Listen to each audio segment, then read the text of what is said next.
బిడ్డ జర MRO office కాడికి పోయొద్దాం పారాదు, నీకు సార్లు ఎరకనట్టగా కూపన్ కరెక్ట్ అస్తలేదు, కాగితం ఇచ్చొద్దని. ఓ సర్పంచ్ అన్న, నిన్ను గెలిపించింది దేనికే? మా మన్మడు పుట్టి 6 ఏండ్లాయే, ఇంకా ఈయన మా కొడుకు కారెట్ ఇప్పియవా అన్నా? జర చూడే, 2 కొడుకులు, కోడండ్లు, మన్మలు, మన్మరాండ్లు అందరు మొక్కింట్లోనే మెసులుడు కష్టమైతుంది. ఎమ్మెల్యే సాబ్కు ఓ మాట చెప్పి గా డబల్ బెడ్రూమ్ ఇంట్లో వచ్చేటట్టు చూడే, నీకు పుణ్యం ఉంటది అని బతిమలాడుకునేది.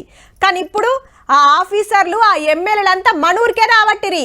దొరకక దొరికినందుకో ఏమో కావాల్సిన వాటి కోసం ఖరాఖండిగా అడుగుతాండ్రు. ఆఖర్నాడు కూడా ఆడాడ గడ్బర్లతోటి గ్రామ సభలు వచ్చినాయి. చాలా మంది అడుగుతున్నది రేషన్ కార్డులు, ఇందిరమ్మ ఇండ్లు. ఏళ్ళకెళ్ళి ఎన్ని అప్లికేషన్ పెట్టినా ఇయ్యకపోయేసరికి ఇప్పుడన్నా ఇస్తారా ఇయ్యరా అని గట్టిగానే అడుగుతున్నారు.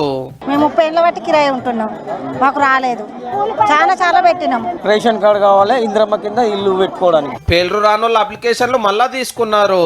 అరే ఎన్ని మాటల దరఖాస్తు పెట్టాలని కోపానికి వస్తున్నారు జనము. పాప 15 సంవత్సరాల ఇప్పటిదాకా రేషన్ కార్డుల లిస్టు లేదు.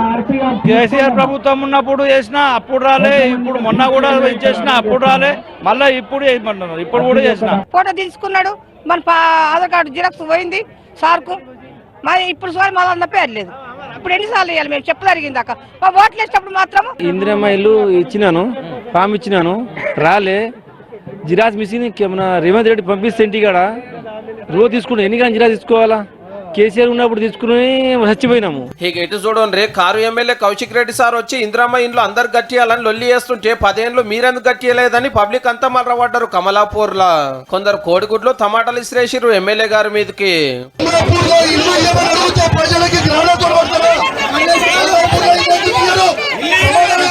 కోరుట్ల ఎమ్మెల్యే సంజయ్ సార్ వచ్చి మా కేసీఆర్ సార్ అది చేసిండు ఇది చేసిండు అని స్పీచ్ దంచుతుంటే మీరే ఇండ్లు కట్టియలే, రేషన్ కార్డు ఇయ్యలేదని వీళ్ళంతా జగడానికి వచ్చిర్రు. ఏడాదికి నిచ్చుకుంటూ వస్తే ఈ 10 ఏళ్లలో అందరికి కోపిన్ కారట్లు వచ్చు, మంచి ఇండ్లు వచ్చు. లాపర్వా చేసినందుకు ఇప్పుడు గిన్ని లొల్లులు. అట్లని ఇయాల్టికే మొడవదట్టుల్లో అప్లికేషన్లు ఎప్పుడైనా తీసుకుంటామని మళ్ళొక పారు సాటింపేసిరు మంత్రులు. ఇది నిరంతరము జరిగే ప్రక్రియ, ఇదేదో ఒక్కసారి ఇచ్చి క్లోజ్ అయ్యే ప్రక్రియ కాదు. అర్హత కలిగిన వాళ్ళందరికీ ఇల్లు ఇస్తాం. సపోజ్ మేము నియోజకవర్గాన్ని 3500 ఇస్తున్నాం, 10,000 వచ్చారనుకో సెకండ్ ఇయర్ ఇస్తాం. ఇక ఎల్లుండి జెండా వందనం కాగానే రైతు భరోసా, ఇందిరమ్మ ఇండ్లు, కొత్త రేషన్ కార్డులు, ఆత్మీయ భరోసా 4 పథకాలు చాలా అవుతాయి.